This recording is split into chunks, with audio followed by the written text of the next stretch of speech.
Hello, very good evening. This is Aryan sir, an English teacher. Here in this video, I'm going to explain the first poem of Hornbill. Especially this video is for the CBSE 11th student. The name of the poem I have written here at whiteboard of autograph, and this poem is composed by Shirley Tulson. This is the name of the poetess. And I will explain this whole poem, each and every line in Hindi as well as in English, so that you may understand it clearly and will able to do the home assignment that will be given to you in coming session. My dear children, before I start my explanation, I would like to tell you something about this poem in 2 or 3 sentences. Actually, this poem a kind of tribute to the poet's mother by the poetess, and through this poem the poet recalls the oldest, happiest memories of her mother, as well as she also recalls her old memories which she spent with her mother. And here in this poem you can also say that the different phases of life have been described here in this poem. You can understand that a photograph is being described here in this poem, and this photograph consisted 3 girls. The tallest and oldest girl is the poet's mother, and the 2 other girls are the cousin of the poet's mother. My dear children, without wasting time, I am starting here this poem. The cardboard, it means the photo frame. Dear children, cardboard, it means the photo frame. The cardboard shows me how it was when the 2 girl cousins went paddling. Here in this photograph, the poetess is describing that the cardboard or the photo frame is a kind of indication the time when this photograph was taken. The cardboard photo frame shows me how it was. It means it shows the occasion, it shows the activity. So sorry, I am saying it shows the activity in which the girls were involved at the time when this photograph was taken. The cardboard shows me how it was when the 2 girl cousins, it means the poet's mother and her 2 cousins, were involved in an activity. This photo is showing this. I'm not saying the cardboard shows me how it was when the 2 cousin girls went paddling. It means they all were involved in an activity, and what that activity was, they were walking on the surface of the water. They were walking on the surf. In the surf लिखा हुआ है, in the surf. They were walking in the surf. Surf का मतलब छिछले पानी में. And paddling, it means a kind of cycling movement. You can say walking. They were walking. वो sea beach पे वो लोग चल रही थी पानी में. तो ये it shows, the photo frame shows the activity in which they were involved. This shows here. And each one, and when they were walking along, जब वो चल रही थी तो क्या है, each one of holding one of my mother's hand. One of my mother's hand, it means one girl was at the right side and second one was at the left. Each one of holding, yani it means one was holding right hand and second one was holding left hand. It shows here. And the big girl in the middle of the 2 girls, जो in between the 2 girls, जो 2 लड़कियों के बीच में है, the tallest and oldest girl, यहाँ पे लिखा, and the big girl, at that time she was some 12 years or so. The poet is not exactly confirmed how old her mother was at the time when this photograph was taken, but she is saying approximately, not exactly, some 12 or so, यानी 13, maybe 11 है क्या नहीं, 1 plus and 1 minus, 1 less, ऐसा ही हो सकता है. तो not exactly, some 12 or years so लिखा हुआ है, some 12 years or so. And how they were standing, and लिखा हुआ है 3 stood still. जो तीनों लड़कियां हैं, यानी फोटो में forts mother and her 2 cousins, how they were standing, they were standing, all 3 stood still. Still, it means here the quiet, it means खामोश होकर के, शांति से खड़ी हुई थी. Why? Because they were posing for a picture. And if you want to pose yourself, you want to be captured in camera, how you stand, you can imagine. अब अगर आप कैमरे में कैप्चर कराना चाहते हैं अपनी इमेज को, तो कैसे आप खड़े होते हो, हिलते डुलते? No, stood still. तो यहाँ पे डिस्क्राइब किया गया, they were standing there without any physical movement. And smiling they were posing themselves, है कि नहीं। और स्माइलिंग जो आजकल आप लोग तो समझ सकते हैं कि कैसे आप लोग सेल्फी लेते हैं या अपनी फोटोग्राफ करवाते हैं, तो कैसे करवाते हैं, तो smiling and through their hair, my dear children, they were smiling, you understand, कि they were posing for their picture and at that time they were smiling. लेकिन यहाँ पे लिखा क्या है, थ्रू देयर हेयर। अब हेयर से कोई कैसे मुस्कुराएगा? No my dear children, you can imagine they were standing at the sea beach, the wind was blowing, their uncombed hair, I am saying their uncombed hair, torn hair coming on their faces, and they were removing them like this, and at that time they were smiling. That is why here the poet has described that they were smiling through their hairs. So their uncombed hairs, their torn hairs were coming on their faces and they were removing. वो हटा रही होंगी और मुस्कुराते हुए, इस तरह से आप लोगों ने देखा होगा हटाना।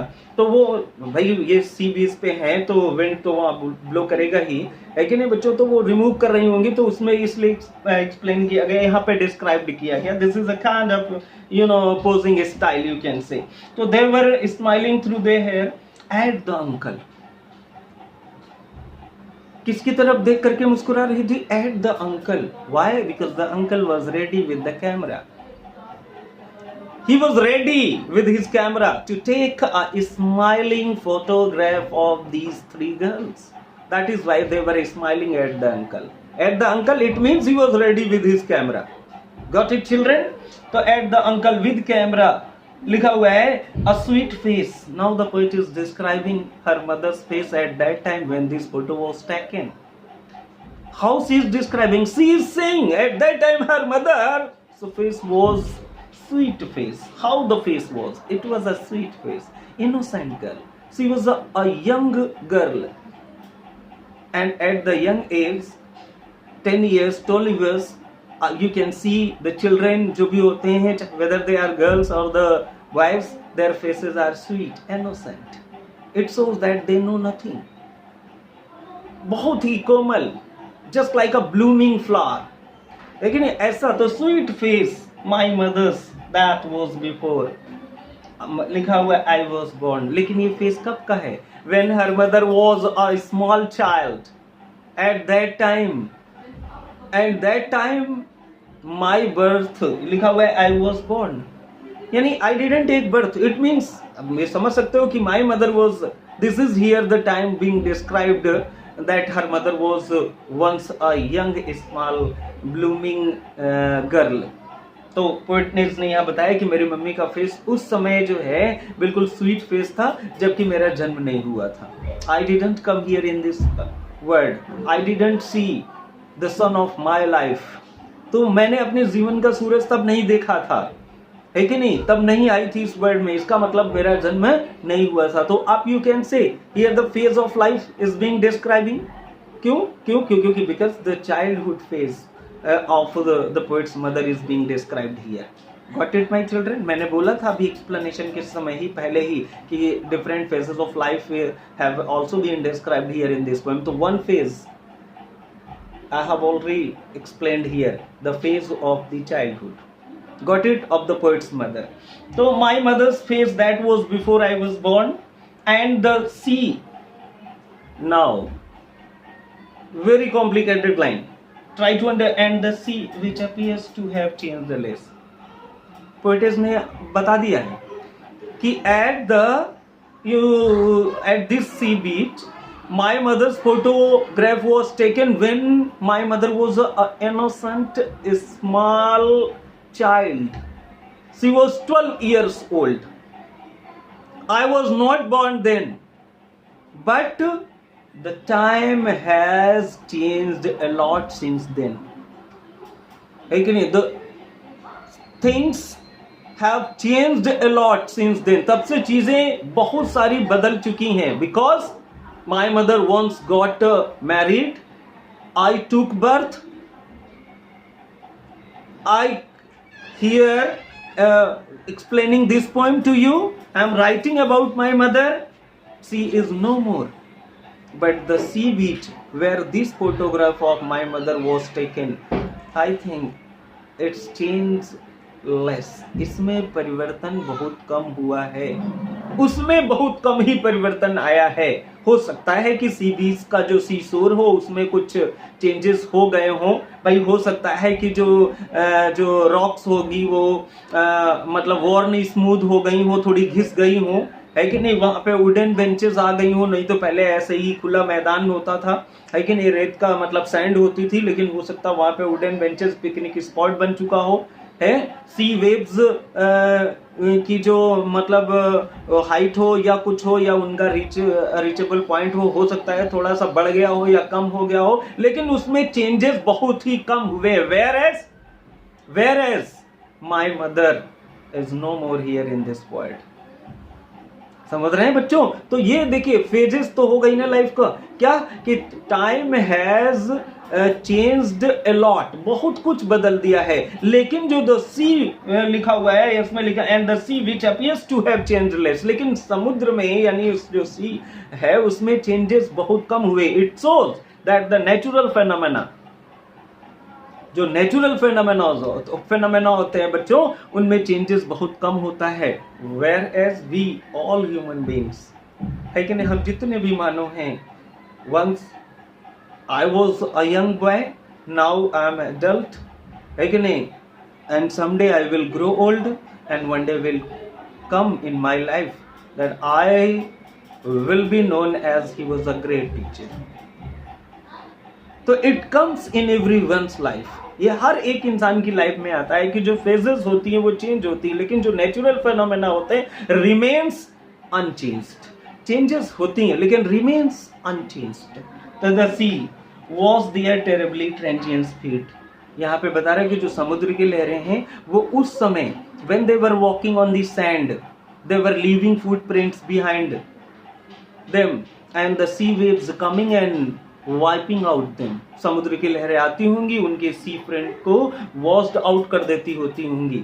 समझ रहे हो? तो यहाँ पे लिखा हुआ वॉज देयर लिखा हुआ है बच्चों देयर टेरिबली ट्रांजिएंट स्पीड, थोड़े समय के लिए जो वो पद चिन्ह बनाती हैं सैंड पर, वो उनको सी वेव वाइप आउट कर देती होंगी। बच्चों try to understand, time leaves none, समय किसी को नहीं छोड़ता है।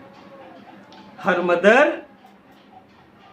here in this photograph, in the same beach she was once a young blooming girl of 12 years and now she is no more here in this world, but the sea beach is still there।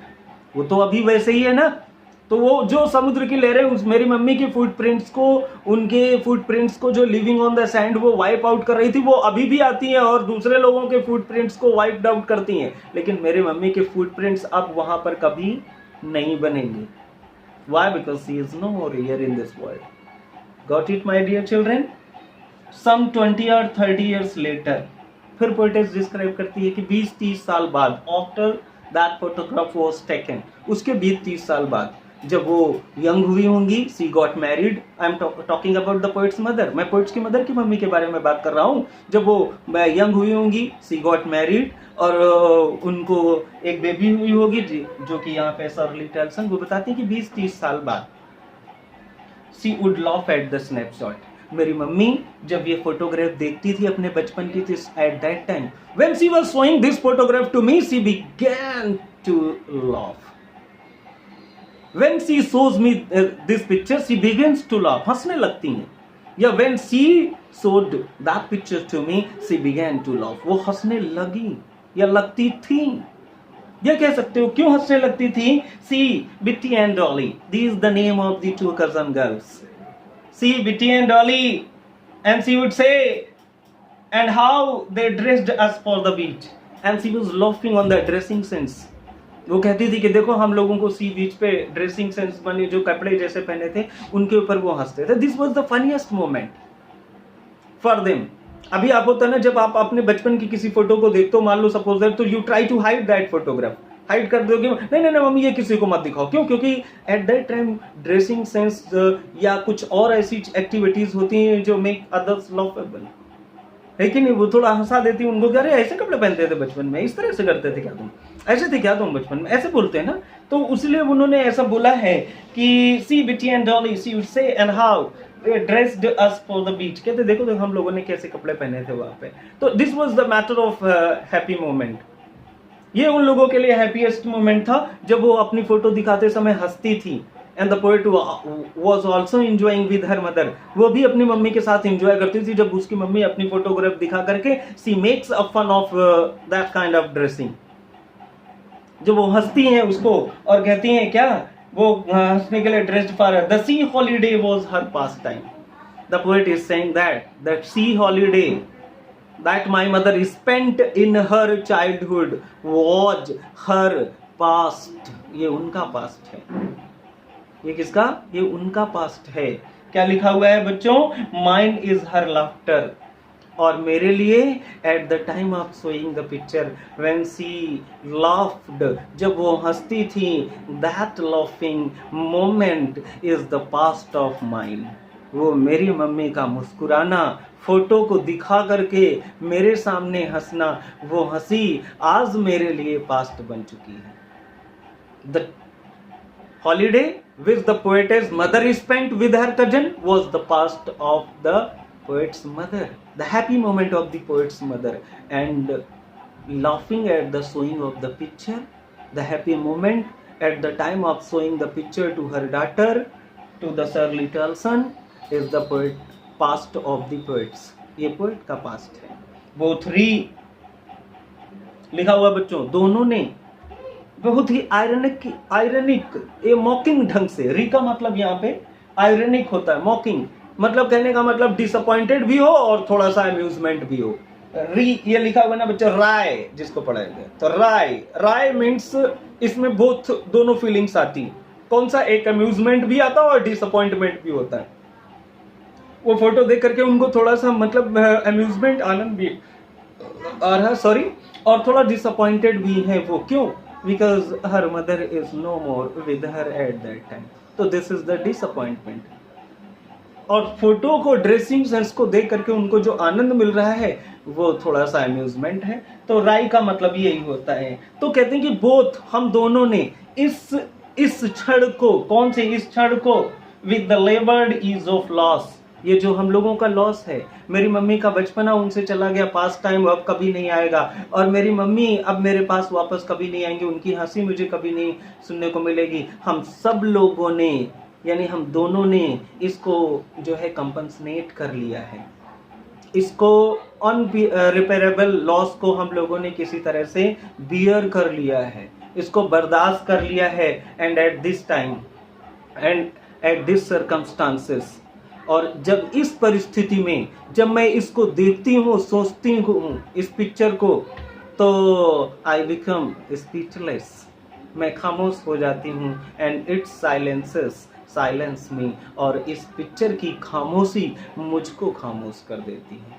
The silences, यानी it's silence मी, इसका क्या मतलब हुआ, जो picture की खामोशी, the silence, it's silences मी, इसका मतलब इस पिक्चर की जो खामोशी है, इस पिक्चर की जो मतलब आप कह सकते हैं कि एक खामोशी है, आप कह सकते हैं ना कि वो खामोशी है, वो मुझको खामोश कर देती है। It means when ever the poet remembers her old her mother, her dead mother, जब अपनी मरी हुई माँ को वो अपनी फोटोग्राफ में देख करके याद करती हैं, तो hot tears only rolled on her cheeks, उनके गालों से होते हुए आंसुओं की एक धारा बह जाती है। And she becomes at that time speechless, और उस समय वो थोड़ा सा स्पीचलेस हो जाती है। समझ रहे हैं बच्चों? तो this is the poem. I hope you understood it clearly, and I must say that this video is for the para student, because Pradeep sir called me study, actually no, 2 days before, and he called me and he requested me to make video for the para branch student also. I know that here in para branch a new section of 11th will start soon as the school reopen. Sir, many congratulations to you, all the teachers of the para branch principal of Para branch, in charges of the Para branch, administrative of the Para branch, and I wish to convey my heartiest congratulations to all of you, sir, and I wish that you will do better in future. Thank you very much.